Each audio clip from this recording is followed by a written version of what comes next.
Right. So, Andrew, first of all, hello. Pleasure to be speaking to you today. Yeah, also a pleasure to be speaking to you. Thank you for having me.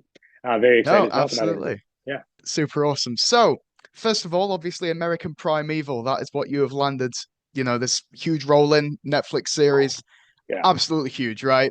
Like, Mhm. I just first of all, obviously, want to say massive personal congrats, huge achievement. Thank So, obviously, huge amounts of security on Netflix's behalf, I'm sure, of what you're allowed to talk about and stuff. you. Yeah. But what can you actually tell us about the character you're playing? How do you feel about the role that you've been given? How do you feel about the character you've been given? How do I feel? It was actually really interesting because originally, this character, when I auditioned for him, it was two scenes, one line apiece, very small character. And I submit this audition, don't hear anything back for like 2 months. And then at some point, my agent reaches out to me. Like, I forget about the audition because that's what we do as actors. We get a bunch of auditions, you kind of just throw them into the abyss.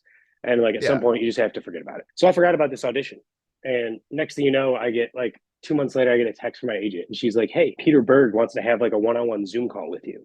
And I was like, okay, for what role? Because I did like audition for a few other roles in this project, but Yeah. very happy. So I asked my agent, like, hey, what's like, why does he want to have like a Zoom call with me when it's a character with like two lines and that's it? And then very quickly it became, it hit me that maybe this character became something else, like in these 2 months. And I go on the Zoom call with Pete, and he's like basically telling me, yeah, this character has grew into something like totally more. I see you as it because I watched your tapes, and like as soon as I watched your tapes, I just had so many ideas for the character. I totally Wow. wanted to recreate him. I have a brother in the show. His name's Virgil Cutter is the character's name, but he's played by Jai Courtney. And as soon as I got to set, I kind of just started being like a very annoying brother to him. And I just know like a lot of the producers, some like the writer Mark L. Smith saw it, Pete the director saw it, and I like to think that's the reasoning why the character even became more when I was out in like New Mexico and Santa Fe and Albuquerque. What was Yeah, the because you question? really sank Yeah, into it there, I suppose, Not yeah. not method acting to a degree, but you could consider it that, I guess. Oh no, definitely. Like I am, I do call myself a method actor. Like that's kind of what I've been training like for the past like maybe not the last year, but before that it was like I was in a Zoom class during the pandemic, and it was this great coach Diane Christensen that basically just showed me like a whole new side of acting. Because Yeah. up until then I was training. I don't know if you know like acting techniques or forms, but I was like in a lot of Meisner. I was doing like Meisner and repetition stuff, and Oh, yeah. it was good for like improv things, and I thought it was really cool for that sense. But I really like I grew up watching like I don't know Al Pacino, Robert De Niro, Nicholson, Marlon Brando. These guys have sense of the method in them, and I just knew like if I wanted to become like a character actor, like I've always wanted, that the method was the way I had to go at some point. And so we'll start talking about all of this, sharing it a little deeper later. But yeah, like it did go very like hand in hand with everything that happened in my life and like the character, just into how like the world in 1857, like in American Primeval, like where we're set in 1857 on the frontier, such a dark and chaotic world, Yeah. and it was just not an easy place to live in. Coming from like some of the stuff that happened in my life, transitioning over to the show, it was pretty easy to bring that stuff with me and to stay kind of in the darkness, I guess. Yeah, it was like very Yeah. freeing and all that. Yeah, and very cool. On a similar note to what you just said there, obviously we were talking before we started recording about the passing of your father, and which again was very, very recent for you. I believe you said it was only 2 years ago, if I'm right. Yeah, the 2 year anniversary was like October 13th, October 9th, one Wow. of the two. Yeah. You mentioned he was very, very supportive of sort of your acting journey and going into this industry and stuff. I suppose, that in mind, how did that help you going into this show in particular? It's like, did that sort of give you any reassurance that, it would all go to plan? How did it impact this role Yeah. specifically? It seemed a lot like kind of like God almost and everything, and like fate to an extent, because I've been in Austin. Like I'm from this place called Heartland, Michigan. I don't know if you've ever seen people do this. Like I'm from right here. People from Heartland, Michigan, we don't really, very small town, kind of like 5,000 people. Like nobody really goes to Hollywood and tries to become an actor ever. And I always Yeah. knew like at some point, like me and my dad growing up, we always watched movies. We watched Westerns. We watched so many World War II movies growing up, and everything Marvel and Star Wars. Like I just grew up with that. Like 3 to 4 days a week, me and my dad were at like an 11 a.m. matinee showing at like the local movie theater down the street, just like always watching movies. So that's like Yeah. kind of where it started. But then I said, like, I grew up in a very small town. So like I would tell people maybe, hey, I want to be an actor. I want to do something in entertainment. And they would be like, all right, that's maybe not the smartest route for you to go. Maybe it's not the thing you want to do if you want to have a family and kids, which I do. But if you want all of this in the near future, like, and you want like the white picket fence and like the Victorian style house with the golden retriever, this is the you should not be going down that route. You should do something. Yeah. What I heard all the time was the medical. So I went to Yeah. I nursing mean, school. especially given your circumstances, it's a risk. Yeah. Yeah, yeah, yeah. It's like a really, really just big risk. But I grew up with like a mom that's like a massive dreamer. And she would always tell me like dreams awaken, chances be taken, which is I'm pretty sure backwards how she says it. Like chances be taken, dreams awaken, but she always says it backwards. So I say it that way too.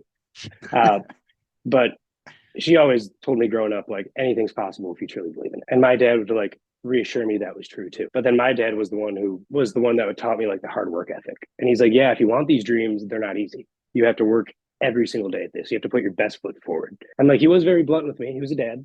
And like he would I won't even repeat what he said, but he would say some like very things that like, yeah. He would basically just tell me like, when I'd call him ranting about stuff, like when I moved to Austin, like shut up and just go work harder. Because at the end of the day, it comes down to your acting. Like if you can't get agents, like maybe, yeah, there's some factors outside of your acting, but if you get that good, they can't ignore you, is what he would tell me. Coming from your dad, that is like a big thing, having a son. And you do believe it. And I believed it. And so I put my best foot forward every day. I would call him. And even if I was feeling like a little bit down, he would, tell me to shut up and just keep working. Like shut up, Yeah. go do your serving job, go make your money. That's a means to an end. But then put that money right back into your career. And he would make sure I'd be up at like 9, 10 a.m. every day, walking to a coffee shop so I can go read some scripts. Just a really big push, I guess, behind me. And so when he did pass, I kind of felt that push just go away for a little bit. And it was a really weird thing. I was really down, really sad. I was back in Michigan for 4 months, I want to say, just because I wanted to like make sure my mom was okay, my brother was okay. Like, I mean, hell, like I wasn't okay. Like I had to be there and I wanted to be there. All that happened, passing of my father. And it was 2 weeks after my father passed is when I submitted for American Primeval. I only had like 15 minutes left on the deadline for it too. So I just didn't want to do it. I had some people in my life that kind of reminded me the promises I made to my dad, not how I wouldn't give up. And like I told him that like I would make it at some point, like it was going to happen. And like he would respond back with like a very depressing I know, because he knows it's going to happen, but he wasn't big. Like it made me get like all feely now. He knew that it was going to happen. He wouldn't be able to see it. And that kind of hurt, but I know he's still seeing it. Like I know there's like something out there just because some things have happened and it's weird. But it was like a bit until I realized that like everything that my dad would say to me, he was doing it on purpose, and he like, I don't know, kind of built it into me. And it just took me a little bit to realize that I had it inside me too. Like everything he would tell me, like I had that. I didn't need him to tell me that. And so I just kept on. Like 2 weeks after my dad passed, I just kept acting again. I told my agents like, now's the time. Like I made my dad these promises. Like I really want to like stay true to my word, because whenever I make a promise in my life, I really try to keep it to the highest extent. So I started auditioning again, training a lot when I was back in Michigan. And some like bigger auditions started to come through, and it was like starting to feel a little bit like, oh gosh, something might happen here.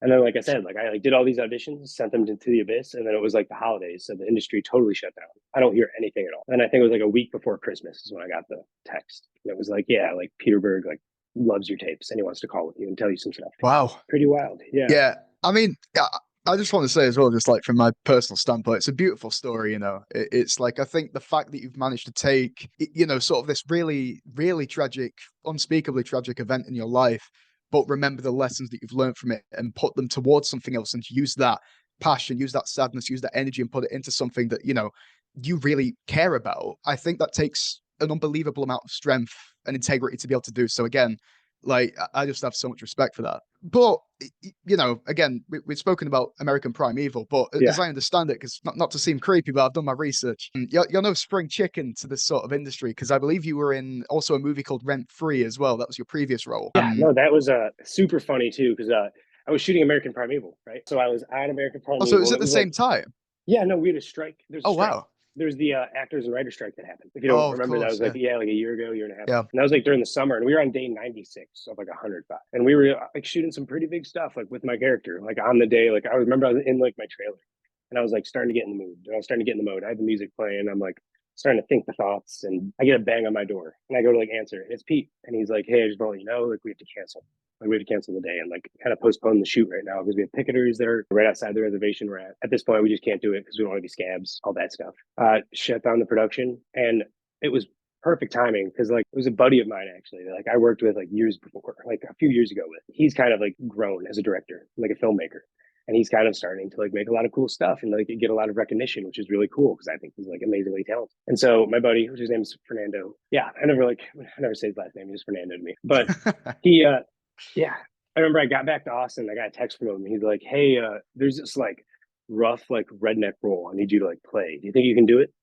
And he only sent me that text too because like the actor who's gonna play it kind of bailed out.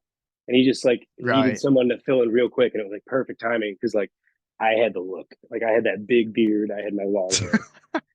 And the way like they made me look in Rent Free was very kind of like Austin liberal redneck, I want to Right. say. Yeah, yeah, Yeah, yeah. so it was like a little bit, yeah, there's a little bit more like I was wearing like a headband and stuff and had a little bit of like a hippie side to me. It was kind of just like perfect, just like come in for like a few days, shoot it real quick and pop back out. That was a very Wow. random thing that popped up and it is doing super well. Went to a Tribeca. Oh, wow. Funny story too, like it's place Loro, like down the street in Austin. And the lead actor from that, his name's David. I didn't know he worked there, and like we both showed up. Like I got hired there because I just needed money to afford everything with Yeah. acting. Yeah, and so I start working there, and we like are looking at each other for like the first few days, not saying anything. Like, do I know you from somewhere? Like maybe it was like maybe I've seen him like in Austin in the acting scene at some point. And then we like start talking at one point, and he was like, "Oh yeah, I just did this film Rent Free," and I was like, "I just did a film Rent Free too." And he was like, we stared at each other again. He was like, "Wait, you played Cody?" And I was like, "Yeah, you played Ben." And it was like this whole like whoa, because like he had like a full beard too and longer hair, and he was now all Yeah, yeah. trimmed up, looking good. It's I just, also it's yeah, wild to me you just didn't pick up on it straight away. The fact that it took a while is it was because we unreal. looked so different. Like if you've seen the still from the show that like they released on from American Primeval, like I look leagues different Oh right now yeah, than I do. I Yeah, saw yeah, yeah, no, that was wild. I again obviously I saw like the beard and stuff. Very outwards, you know. yeah. I had some mean mutton chops going on for that. Yeah, Gotta love it. No, that's crazy. It's funny actually. You mentioned, you know, the kind of character that Cody was, because I was going to my next question was actually going to be like, as far as when you're going for a role and when sort of something is offered to you or you go scouting out for something, what sort of characters are you most drawn to? You know, like what aspects do you look for in a character that makes you think I could probably fit that? oh, most characters that I'm drawn to. I like I've been mentioning my dad. Like I mentioned, like growing up, like we watched Star Wars, Marvel, like World War II movies, westerns growing up. So like kind of anything that me and him like we're just fans of. Like I kind of gravitate towards that stuff, especially after his passing now too. And I am kind of a character actor. I do love a good challenge. So anything that's like not like me, I like to say. I like to Yeah, say that's like my fair actually. yeah, I like to say like my acting career is like the multiverse of Andrew. So like American Primeval is very like kind of similar to how it would be in 1857. So it's like that's kind of how I attack my acting career and like characters sometimes, which I just think is fun. So, Like I said, so you Marvel sort of fans. like Yeah. you like taking yourself and seeing what mold you can fit into, you know, sort of how many different as different characters as you possibly can. Like if you see something that you've sort of done a similar thing before, you might take it. Depends like who the character is, but if it's something completely different, that's when you're like, I need that. Yeah, it's something completely different, like just a challenge, something that's like not me. Like I really do Yeah, enjoy like actually becoming somebody else and like starting to get like in the character's like head and like thinking about his thoughts. And at some point, it just like transfers over to real life too. And I start developing like ticks and stuff. I like to call them like that are always like a big tick I had for like American Primeval was like Lucas kind of stutters. He's kind of just like this guy thrown into a chaotic world, like this morally sound kid kind of going into this chaotic dark world. And so like I kind of thought about that. Like I know that like in real life, I sometimes when I'm nervous get a tick or like a stutter, I like to say, or a stutter. And I just kind of brought that into the show too. Because like there was days when I was nervous on set and I was like, you know what, instead of like trying to cover up this nervousness, I think I'm gonna have fun with it and bring it to like bring it up more and like make like yeah, and show it. channel it. Yeah, Yeah, and channel it. Because Lucas, I feel like is kind of like in his head and he's very nervous guy. He's always trying to like do what's best for everybody else. He's like kind of like one of the only people like in like kind of like the whole like universe and show that's really like stands for like the good of people. I have like neighbors outside, so I'm sorry if you can hear them. Yeah, no, I didn't hear anything. yeah. I All was right. going to say, actually, it's funny as well because, you know, from what you're describing, you must contrast quite a lot to the rest of the characters in the show because, as I understand it, it focuses on a woman and her child. And obviously, during the time period that the show is set, it's like a character like yours must have been, you know, a bit of a fish out of water, I suppose. Yeah, no, that's like the first time I ever met with Jai and Pete. Like we kind of had like a sit down when I first got to Albuquerque, and then I drove up to like Santa Fe. I go into the studio, and it's like Pete, and we're in his like big office, and it's like there's Jai Courtney, who I've like watched my whole life growing up, and now he's like talking to me like I'm just like some normal dude who like he wants to share a beer with, and I'm just like, well, this is actually crazy right now. Like I've just watched this guy, now he's like looking at me in real life. Crazy. And like Pete, I grew up watching too, like with Friday Night Lights and Lone Survivor. Like those were some of like the kind of inspirational movies to me. And like kind of flipping that and now being like in this room with these two guys. And it was like really interesting because Pete was like giving like I don't want to say he was like telling Jai. I wasn't telling him at all like what character he was supposed to play, but he was giving him a lot of details like how he thought the character would be. And Jai would have a lot of points to like what he thought the character would be as well. And they were like having like a really good conversation in that sense. But then Pete kind of looked at me and he turned and he's like, look, I kind of have no idea about the Lucas character. So I'm just going to give him to you and you just create your own Wow. character. Yeah. And that's like crazy because I am a green actor. And like, this is my first attempt at like something over like a $200 to $300 million budgeted project. And now I'm Yeah, I just was gonna like, say yeah. when you Now got he's like, Netflix on board, that's a big responsibility right there. yeah. And he's like, yeah, it's your job now. Like, your job to create this thing.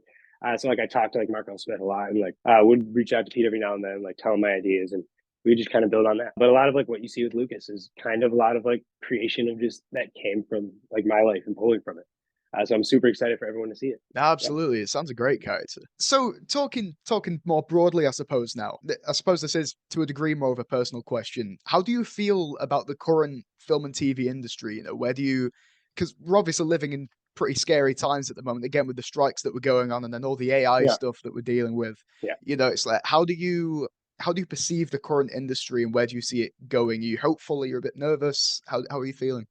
I feel a little bit better now than I used to, just because I had the show coming out. And like now I'm going to have like, I guess, a little bit of push behind me and like a decent project that I'm in where I can pitch myself a lot to like agents or casting directors and producers and whatnot. And people are going to see like my acting now on like a pretty big scale. That itself is going to be pretty wild. The whole industry itself, I guess, a little bit nervous, but not too nervous. I know we are Yeah. kind of like living in. We have all these streaming sites. We have since the pandemic, movie theaters are slowly coming back. We'll see like what happens with movie theaters in the future. But like I know like Sony bought. I'm like ranting right now. I have to like pull it together. And, like I know Sony like bought like Alamo Drafthouse or something like that. And now Sony's going to exclusively show their movies at Alamo Drafthouse. And like there's like Yeah. I think like pros and cons to that. But everything is always changing. It's a constant change, and I think it's just evolving to fit in the industry. And that's kind of like what my dad reminded me too. Is like you always have to be evolving, and you always have to like the industry will change. Like, we are living in a day and age where technology does kind of take big steps every so often. Like AI is like the new big thing. I do think we're kind of a few years away from AI taking over acting. So I do feel like I have some time to like really kind of get a name for myself, and I hopefully that will come off in my favor. And like I said, I do feel very optimistic about it. I'm naturally an optimist, but I don't feel too nervous about the industry right now. No. No, that's good because I think you've also put yourself, as you said yourself, you've put yourself in a great position here. You know, being an American Primeval, it's like I don't doubt that this will lead to so many more avenues. I mean, especially now you've probably got ties and stuff and connections. You know, it's like it'll Yeah. probably serve you amazingly. Yeah, it's crazy just casually knowing people now. Like it's like, Yeah, oh yeah. Like I can just like text Jai Courtney or Taylor Kitsch if I wanted to. Like it's just a weird thought to have. But yeah, nah, it's wild. But again, obviously we are student pages, so we have a lot of students reading yeah. our stuff online and you know in the magazines and stuff. So I think you know that in mind, you obviously work as you said. What did you say your job was on the side again? Ooh, I up until like 2 weeks ago, I had like two jobs, borderline three. Oh, wow. Yeah, just because it is very kind of expensive to be an actor who's a kind of like on the up. Like they like the whole industry doesn't really care if I don't have money. Like, they still get the world's Yeah, gonna move no matter what. So I just yeah, got to figure it out. So yeah, I did yeah, start. I picked up a bunch of jobs, and like I was working as a tour guide in Austin, riding like riding e-bikes around Austin for the longest time. I worked at like a warehouse for a little bit, like during like night, like just doing night shifts if I need some spare money. But mainly it's yeah, like I said, it's like just like a restaurant right now that I'm serving at, and it is yeah. like it's starting to get like harder working there because like I do have just all of this stuff on my mind all the time. And I feel like I'm constantly like running to the bathroom every 15 minutes there to like check my phone and check for emails, texts, because I know it's just happening right now. I need to be like on edge. But I also need to be working and making money so I can like do all this. It's like a very Yeah.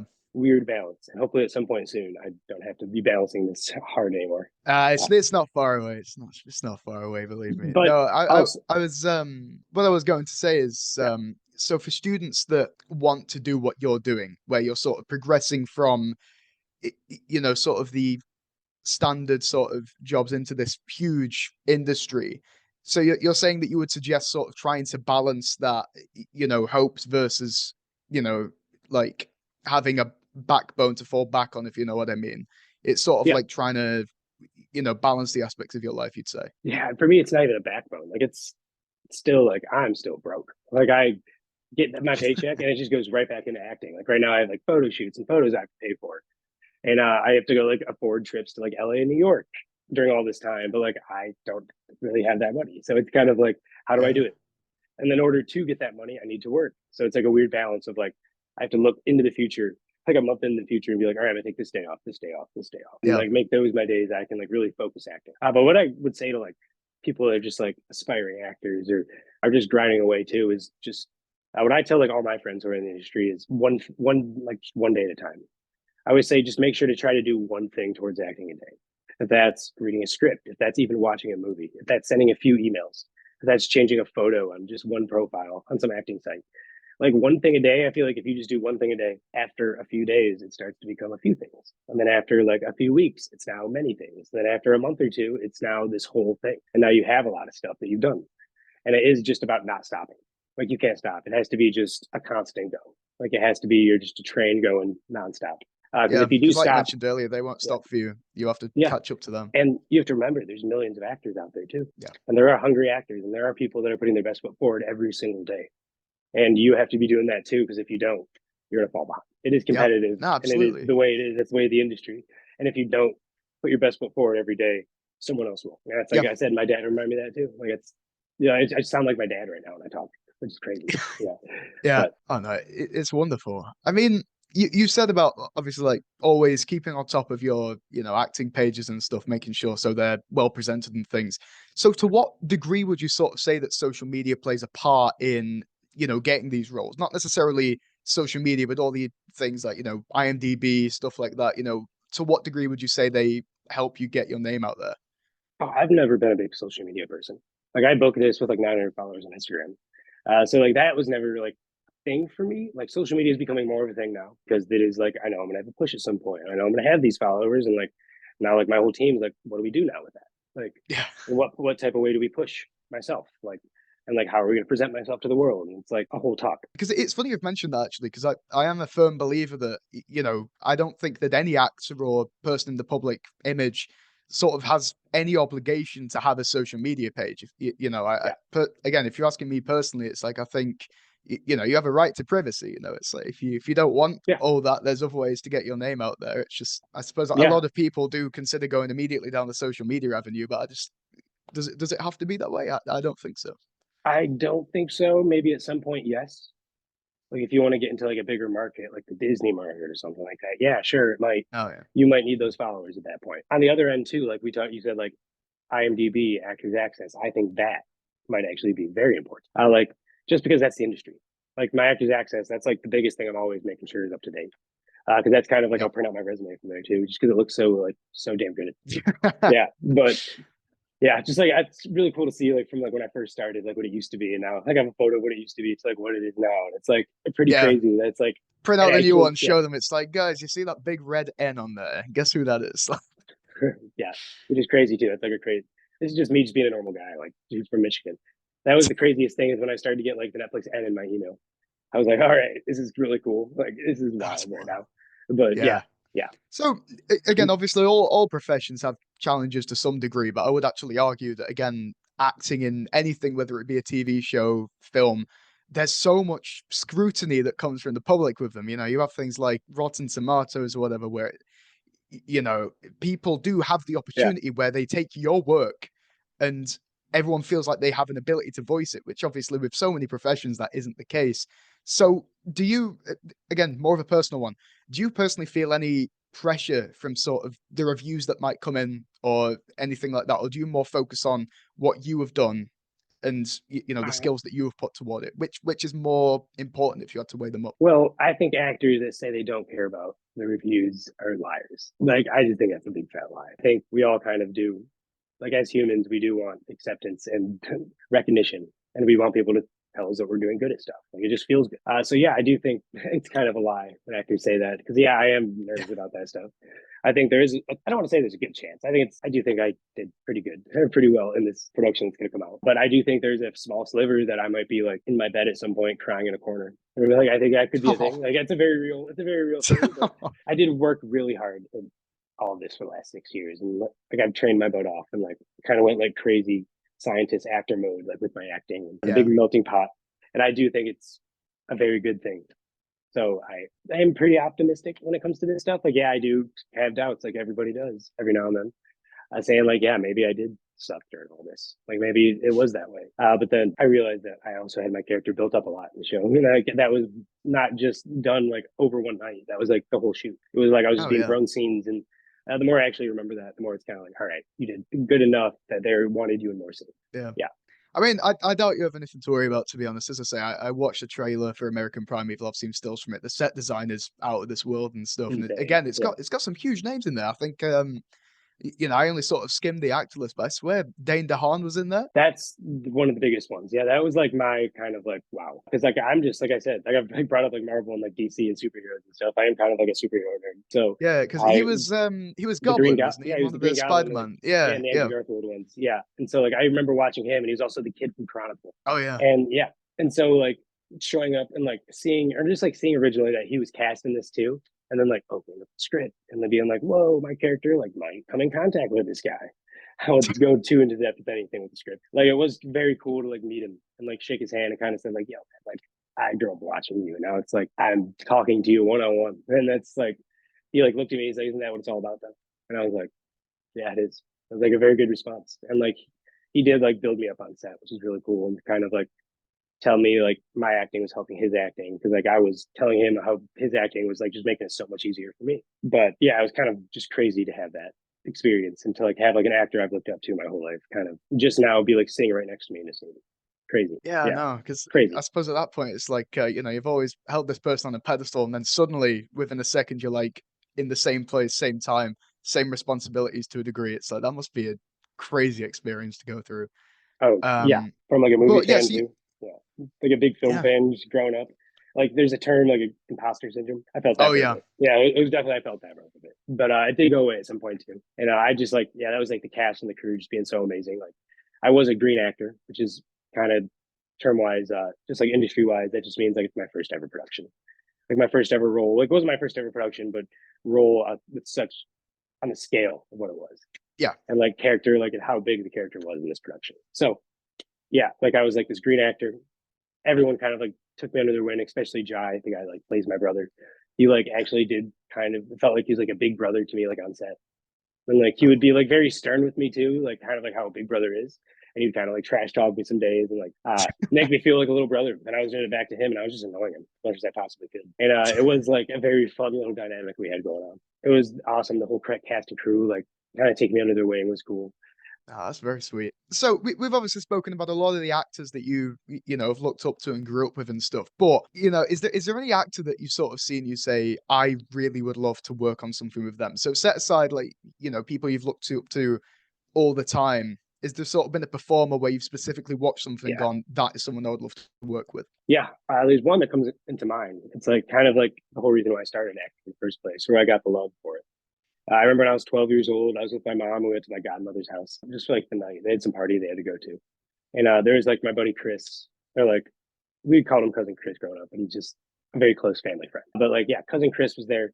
And he basically like put on this movie with Tom Hanks in it. It was by the name of Forrest Gump. And I kid you not, I watched that movie 4 times in a row that night Wow. and like just fell in love from that moment on.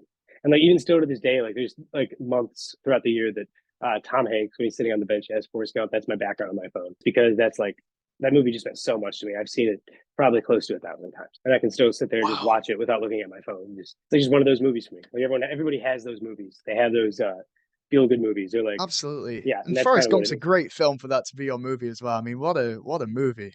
Yeah, so Tom Hanks is the answer to that question. Yeah, Yeah. very. And I know they're making like a Tom Hanks 2 now, or not Tom Hanks 2, Tom Hanks 2. They're making a Forrest Gump 2, I think I heard, and I'm like, that's pretty crazy. It's like about his Really? son. Yeah, I heard like I a didn't rumor. even I don't know know if that. this is true, but I've like, seen some stuff, and like there's been some like talk like at my work about it, and I'm Oh like, it's like wow. Timothy Chalamet's famous son, and I'm like, it's indie slapper because I'm like, they would have waited like 4 months. I mean, You it know, has and recently been the era of doing sequels to like decade-old films. So I mean, we've had what Beetlejuice 2. yeah, Beetlejuice too. There was loads of them. Michael Keaton's probably another actor that I would really want to work with at some point. Oh, he's great. He's I great. think he's like absolutely insane. I think Keira Knightley's insane. I think trying to think of more. I'm trying to think of like younger actors right now that I think are like super duper talented that I would just like to have like a swing. Like Timothy Chalamet would be awesome to work with, just because I Oh yeah. always like Meisner too, and it'd be fun just to like do Meisner with him. But yeah, I was just more so just like actors I grew up watching. Like Adam Sandler's another one. Like I grew up watching just like Happy Gilmore, The Water Boy. Oh yeah. Yeah, Grown Ups too. Those are always like such like funny movies to me, and I just loved Adam Sandler growing up. So Adam Sandler kind of reminds me of like my dad's sense of humor too. So it'd just be like really cool to like work with a lot of like the actors that kind of like formed my love for the craft. I like that you have very sentimental reasons for the things that you do and the people you look up to. I think that's something to really respect. So I've got two last questions here, and Yeah. these are very open-ended ones, but they're things that I was just generally more curious about than anything. So for you personally, right, if you could envision a role on a set, what would it be for you? Like, I know I'm asking a lot of you right now, but if you could place yourself in any role, any set, what sort of thing would you want to go for? There's two answers to this because like when I was on set, I've always like kind of wanted to play a superhero, and the name Logan in my name. And I don't know if you saw my look. And the thing I was getting the whole time was just skinny Wolverine over and over and over to the point that people were like, "You should get your agents on board with this." And I was like, it's a role that I'd be terrified to take, but it'd be super fun to take regardless. Just because I know there's like such a harsh fan base right there. If you don't do a good job, they will let you know. Oh And yeah, like I just yeah. know like how loved Hugh is for Wolverine. That's like You that's should a have got part. yourself a cameo in the new one. There was loads of Wolverines. Oh, I know they've been really cool, but still, who am I to that point? Like it Yeah, come January, yeah. Now, if personally, like a role that I've always thought would be really cool is like just any type of like World War II feature. I think would just be awesome, or like series that I could be in. Like I said, I grew up watching the show Combat 2 with my dad, and so like that kind of like went hand in hand. I played Army Man, like Army growing up all the time. So like doing something along the lines of like World War II, just any kind of like period war piece would be like awesome to do just because I just had that little boy in me. It still loves to run around with like a stick, pretending it's like a bit of gun. Yeah, just like running around with like my imagination and playing just like, yeah, Army Man growing up as a kid. Like I'm kind of just like a big kid. And like now I get to like play make yeah. believe for a living, which is really cool. I mean, that's what So acting is, right? That's what yeah, acting so is. like it's really cool. I get to do that. It's kind of like I'm just like Yeah. 20 years later doing this now. Yeah. So yeah, sort of Wolverine, World War II. Any talent scouts, keep your ears out. So last one, out of everything you've done in your career so far, what would you say is your proudest achievement? This could be like a role, something you've landed, or something you've maybe done on set. What would you say is the thing you have done in your overall career that you are most proud of? So this is gonna go back to like me being like sentimental again. Kind of just like talking about my family. I think about like my dad is that he was definitely afraid of airplanes. Like I think like he went on the honeymoon with my mom, and during his honeymoon, like two of the engines on the plane went out and started to like look kind of bad during that flight. But they did an emergency landing. Everyone was fine. Yeah, it was okay. But he shook him, and so like he never got on a plane ever again. That was before me Wow. too. I did this like really kind of like silly horror film, like short film that was called Beware, where I just played some like Chad type of frat guy who like wants to become a werewolf. And it, like the production was really good. It turned into like a really cool project, and like it did really well, like at festivals and stuff. But I just remember like my dad got on the airplane and came down to Austin, Texas, on an airplane for the first time for like 28 years or 25 years at that Oh point wow. to come see me be in a 10-minute short film. And I guess that was kind of like a very good, like, all right, like Yeah. he's doing it, and like I don't know, it was just making him proud too is always a big thing. Like, it does kind of go back to that. Like, I'm very like kind of a simple man, I guess, to that extent.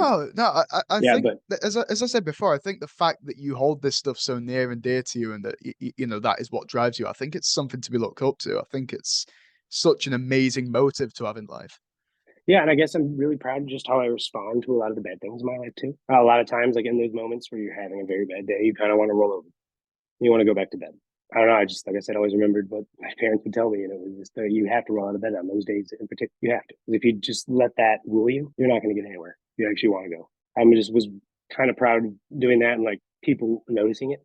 Like a lot of people that was close to like noticed me like respond like when my dad passed in a very good way, and like they kind of like told me it was very inspiring. And now I have a lot of people coming up to me saying like I'm inspiring you, and it does scare me to an extent too. Like I'm going to be very honest about that. Like it does make me absolutely like terrified some days. Like some nights there's the other side of me that's like it is pretty cool that I do get to have these people that are, I don't know, almost inspired by what I'm doing. And like if I get to actually like people are taking what I'm doing and using it for inspiration in their lives, like their own lives, to go do good things and like great things to make the world better. Yeah, Yes. there's the answer. Yeah, beautiful. Yeah, it's absolutely wonderful. So yeah, I mean that is all we've got for now. But so yeah, American Primeval out in January, I believe, if I'm Yeah, correct. January 9th. Amazing. So yeah, it Yeah, sounds like an amazing project. You've been absolutely great. Thank you ever so much for how much you've shared with us as well. It's been incredible to hear about. You've such an amazing story to tell. And I'm really glad that we've got these answers out of you. I'm hoping this does well for our analytics when you'll no doubt, absolutely massive in a few months' time. People come to this interview. We're the first ones to have you on. It'll be great yeah, for us. first interview. This is it. Yeah, it's my first one. Which thank you again for doing it. Like it feels awesome having people No, on. Actually come talk to me. absolutely. No, pleasure is all ours.